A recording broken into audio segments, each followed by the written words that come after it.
Reptile Fam. Today I want to talk about the mealworm because, well, let's face it, we use them for everything. They're a major part of many reptile diets.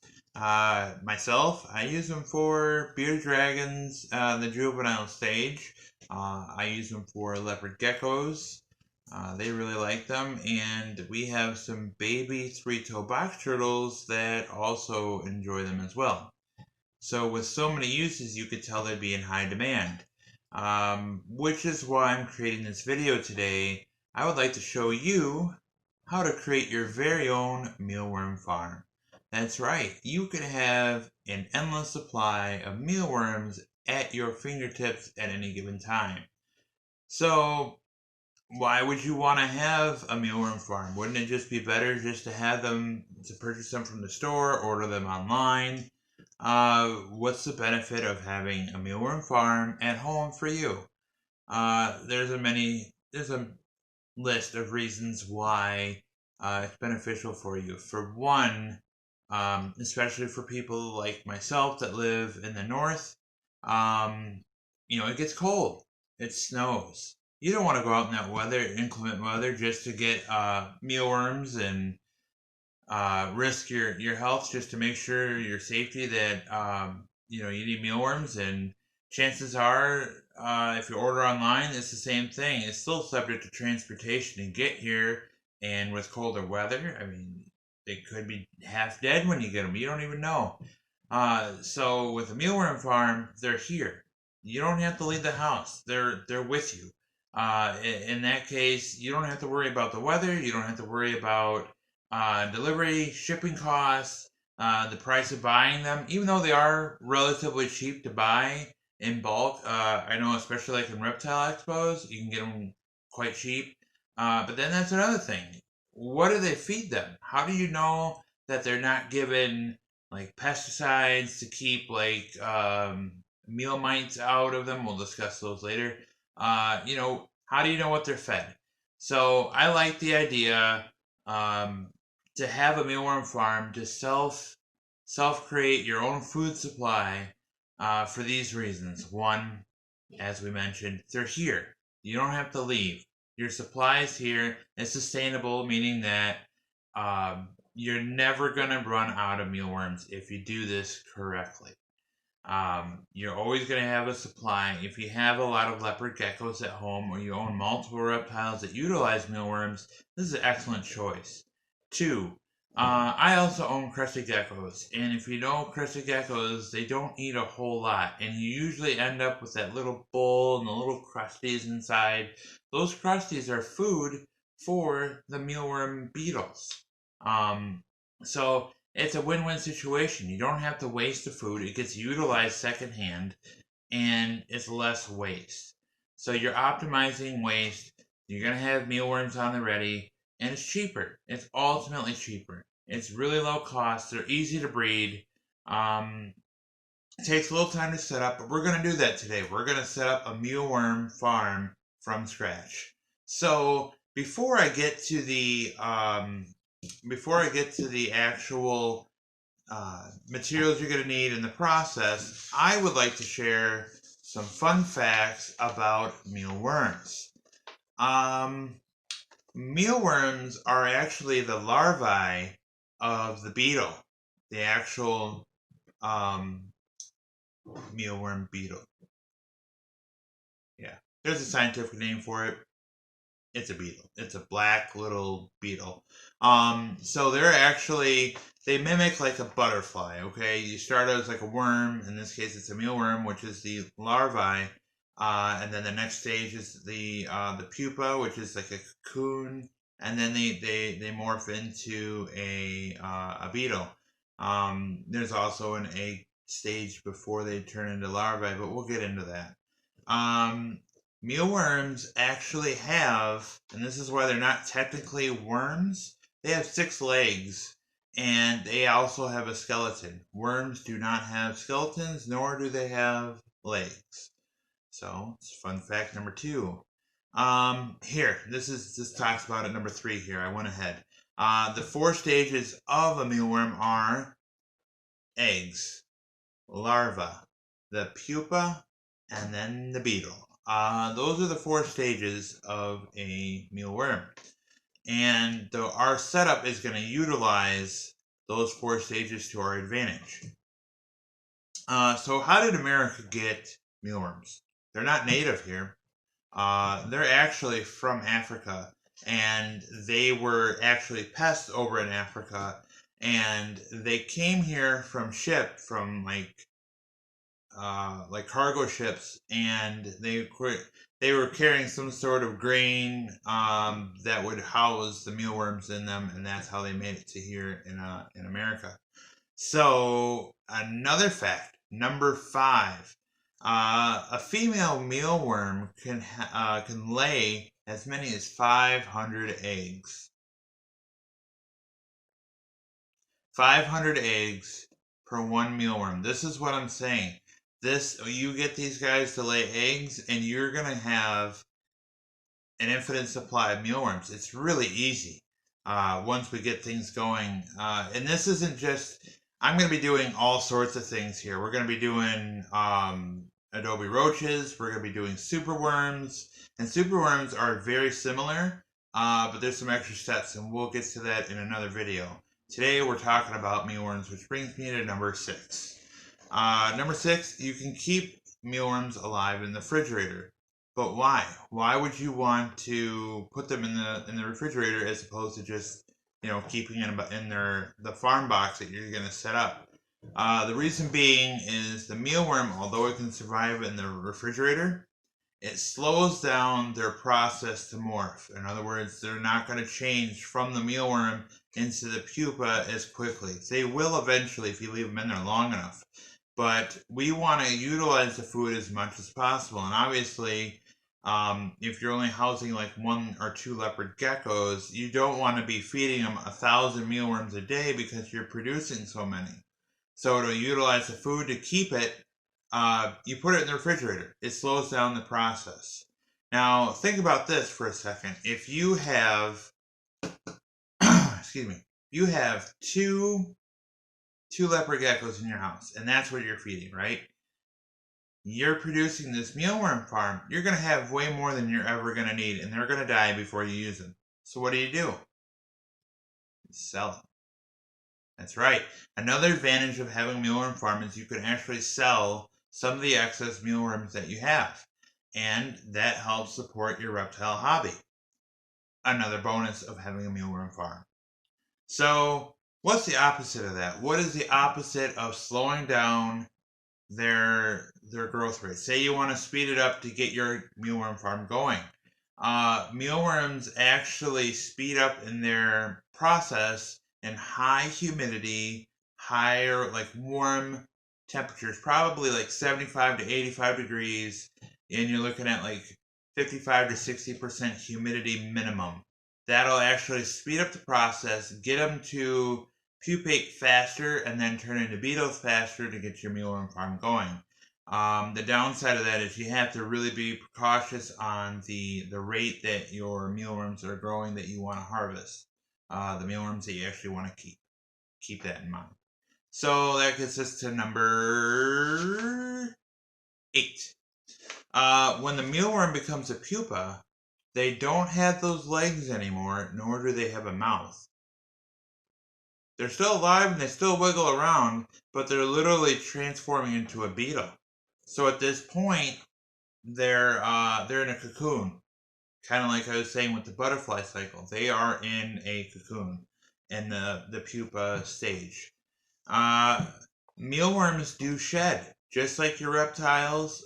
They do have a shed cycle as well. This is a good sign for you. That means that they are actually growing. And when they get about 2 inches long, that is when I harvest them to be fed to the reptiles. I will then take the smaller ones and I'll let them grow outside the refrigerator, and I'll separate out the bigger ones and put them in the refrigerator so that they can slow down from becoming pupa at that point. Number 9, adult beetles will eat both eggs and larvae and pupa. They will eat them as a food source. So how do we combat that when we're making our mealworm farm?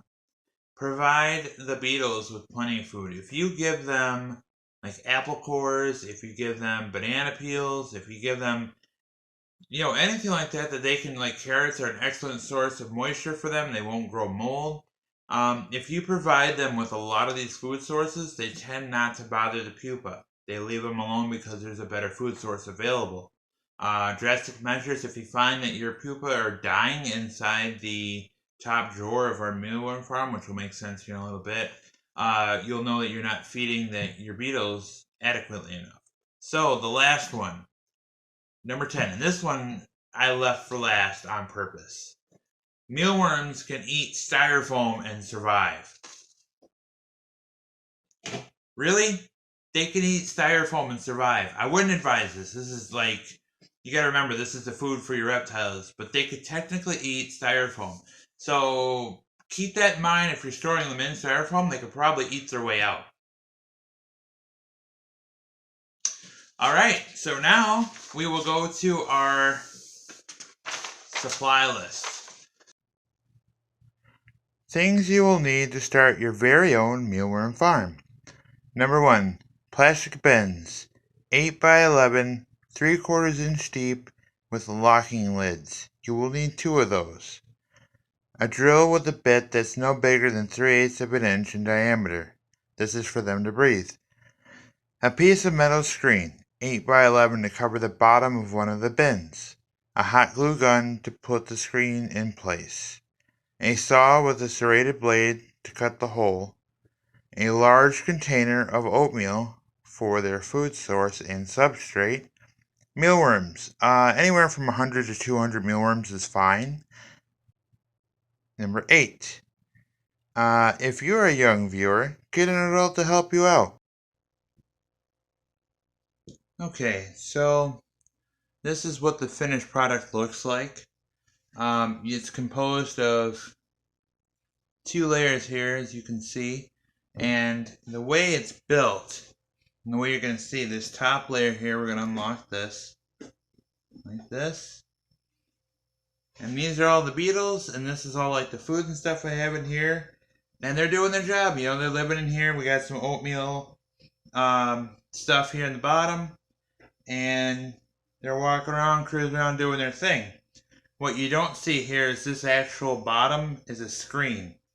And what we're going to do, when you take this off, this is the second layer. Now this is where all of your eggs are going to go. And as you can see, we're producing mealworm. So that's good. This is just regular oatmeal. You can pick this up at the store. It doesn't have to be any special flavors. I prefer it to be more plain. Again, so you keep that purity for your animals. And I don't know if you can I don't want to tilt this over, but there is a screen on the bottom side here. So we are going to build this today. This is what we're going to create. It's a simple 2-piece process composing of 2 of these Tupperware containers, as you've seen in your list. And let's get started.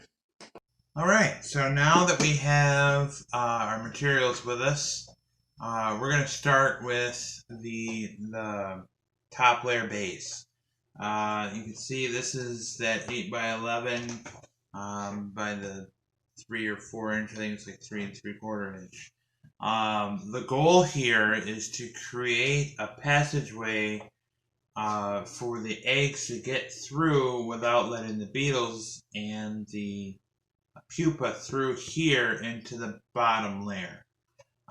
So in order to do that, you're going to need your screen mesh, and that mesh is big enough to let the eggs through, but prevent the beetles and the pupa through. So we're going to go ahead and cut the bottom out of this first. That's step 1.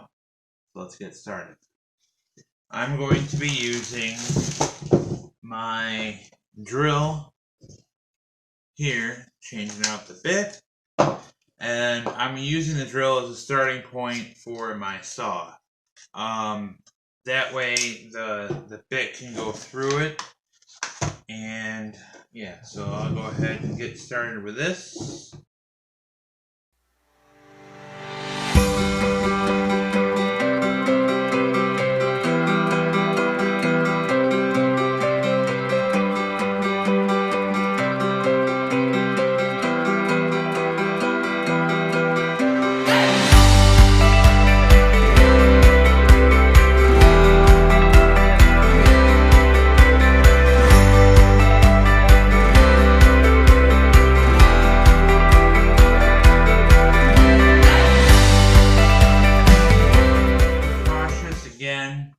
I'm actually wearing safety glasses. These are not just regular glasses. Safety first. That's why in my list I have a parent or guardian if you are underage, just for your safety. Plain and simple. We don't want anybody to lose a finger. So let's get the saw set up and get it ready to go. And get my cord plugged in. Okay, so I found out that this little milling bit works way better than the jigsaw. I'm using this instead. As you can see, I've made progress here and got my first line done, so we're going to continue using this.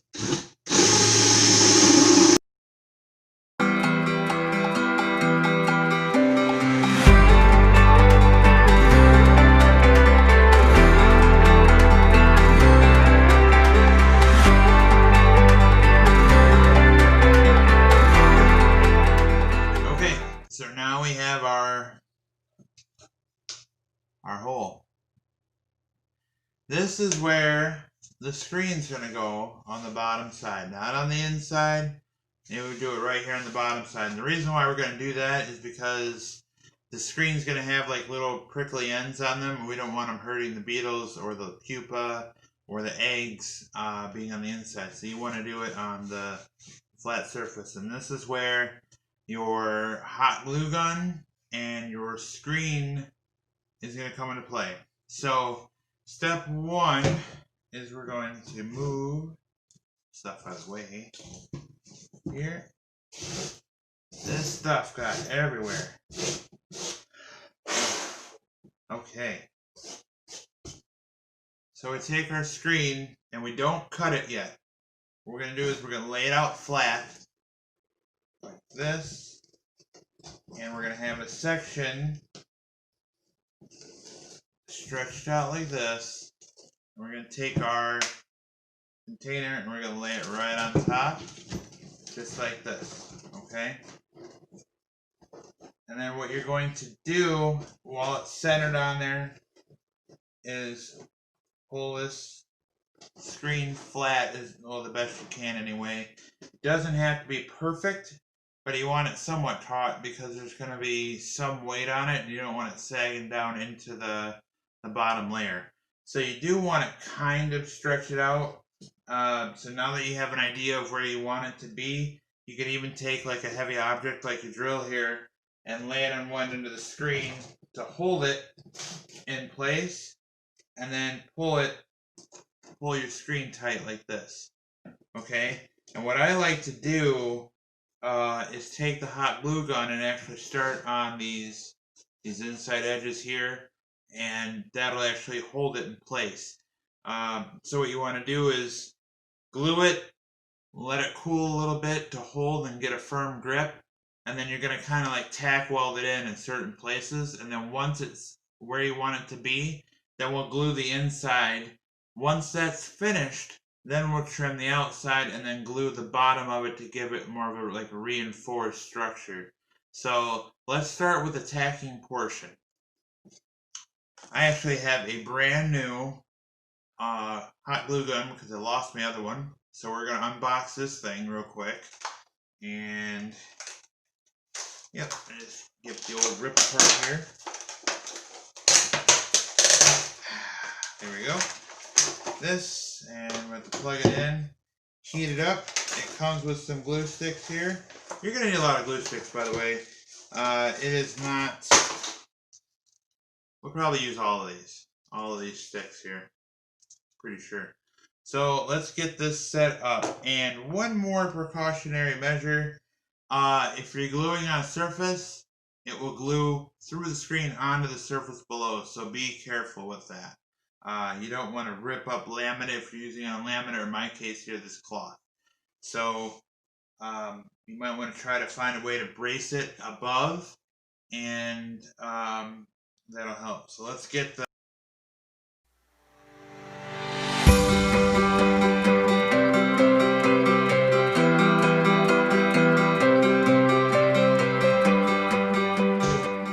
Again, this is hot stuff. You do not want to use this without adult supervision. So let's go ahead and we'll load our gun here, and we're going to start tack welding. Okay, got that in. Get this thing primed.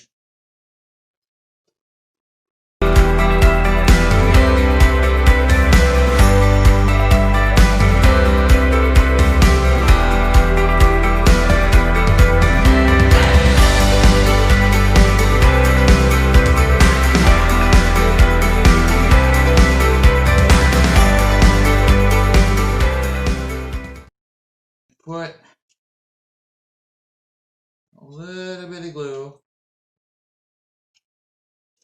in a few places here. I would start out with about every inch or so, just tack welding this glue in.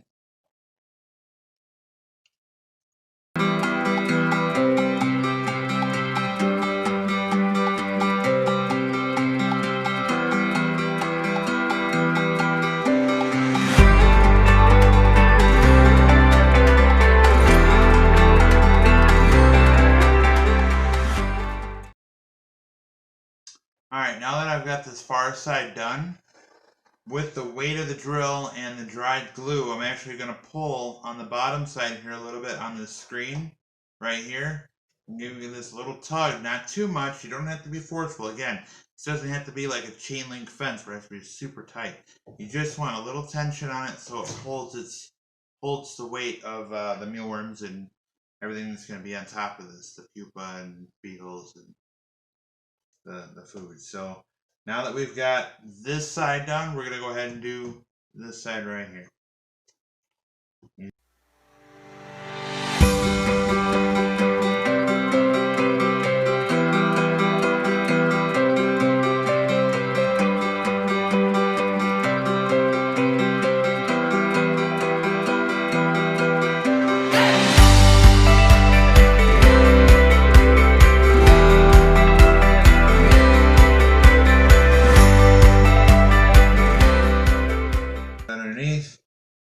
Okay, and then we're going to pull the sides. We'll put weight on one side here like this, and then we'll go ahead and glue this side first, and then we'll pull this side and tighten it up.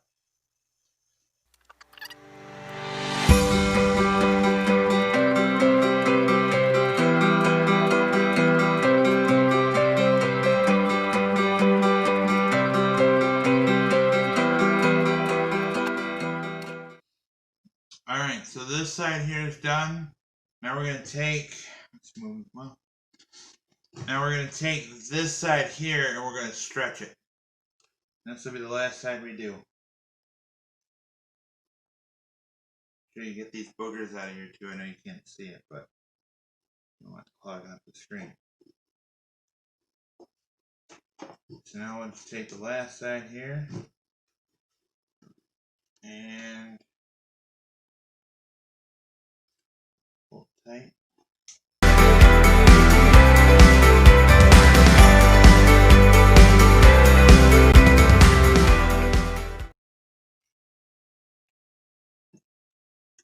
Alright, now I think we got the base part done.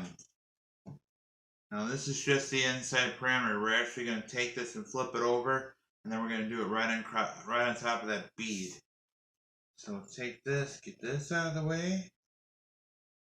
And again, you got to be careful here because you get stuck to the cloth. This is just some cheap stuff that I got, this sheet. So it doesn't matter if it rips or anything. So now we've got a screen mesh on the bottom of our tray, and this makes the sifting part to allow those eggs to get to the bottom part and separate them from the beetle and pupa. So now we're going to take it and we're going to glue these edges here around the perimeter.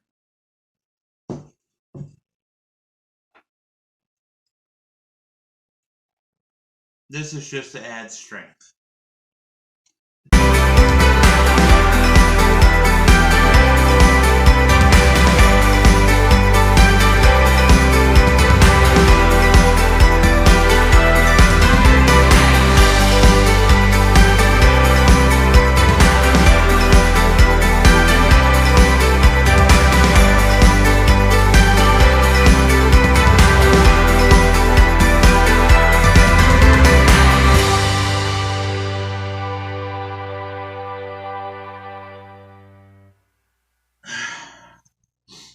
Alright, so now we're going to cut the excess off the outside.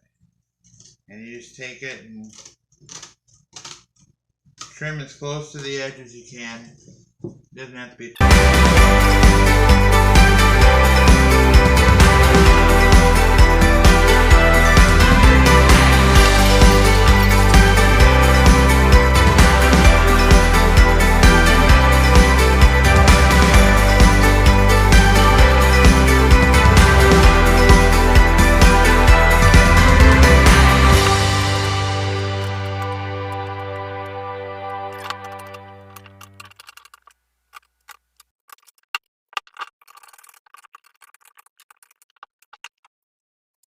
Now, this is the hardest part. We already did the hardest part of the whole thing, making the screen. So now that we have our tension here, we have our stuff trimmed off. Look at that. Gotta be careful.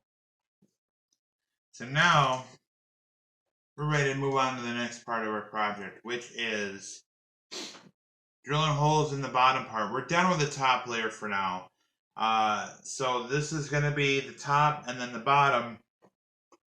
We're going to drill holes in our lid.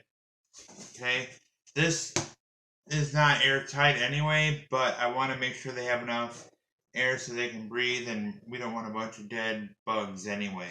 So let's go ahead and get that done. This is the end product. So now we have a bunch of holes in here so they can breathe. Use the old drill here again, and this is now ready to go. So now we're ready to assemble our mealworm farm. The bottom layer is nothing but a tray full of oatmeal. So to sanitize, to prepare your oatmeal, right, to get it going, put it in the microwave for like 15 seconds to a minute. This will actually kill the meal mites that are naturally occurring in your oatmeal that you eat for breakfast. Scary. So now I actually have, this is the harvest, and this tray here, you can see all the dark brown spots there? That's actually the mealworms that I produced from my previous mealworm farm that I'm going to produce into this mealworm farm. So to do this, these guys are all mealworms, obviously, and there's no pupa in here. So you can't really do anything with this right now. The way this assembles is you have your bottom tray, which would be typically empty, just plain oatmeal. You have your top tray, you place it inside like this, nice and snug, right? And then, all right, so now that we have the bottom portion of our mealworm farm assembled, we have our lid drilled, ready to go. This will sit on top like this. This is the whole assembly, right? You have the lid with the air holes. You have your screened area for your pupa and your beetles to be in. This is their layer. This is the layer that you put in, like your apple cores, banana peels, carrots. That's where you actually put this stuff. The leftover gecko food that I was talking about goes right in here. So now that you have this done, your mealworms are on the bottom here, as you can see. Check that out. And the mealworms are in there. So the mealworms are in there doing their thing. They're going to eat the actual meal, the oatmeal that's in there. That's their food. That's what they thrive on while they're in there. They'll turn into pupa in about 2 weeks. Then they'll go ahead and put them in here. You'll pick them out and put them in here. It's kind of tedious work, but that's part of the nature of the job, right? You got to get the pupa up here so that way the pupa can turn into beetles up here. The beetles then do their thing. The eggs fall through the screen down into here, and your cycle starts over again. And that's it. That is your mealworm farm. If you would like to learn more about the reptiles I have, or reptiles in general, please hit the subscribe button below. This allows Third Coast Reptile to show up on your YouTube home screen. Also, please hit the notification bell This will notify you when I upload a new video so you don't miss out on the latest and greatest videos. If you liked the video, please hit the like button and leave a comment as well. Tell me things you enjoyed about the video or things you would like to learn more about. If you did like the video, please leave a comment as well. I'm always open to suggestions. Thanks for watching.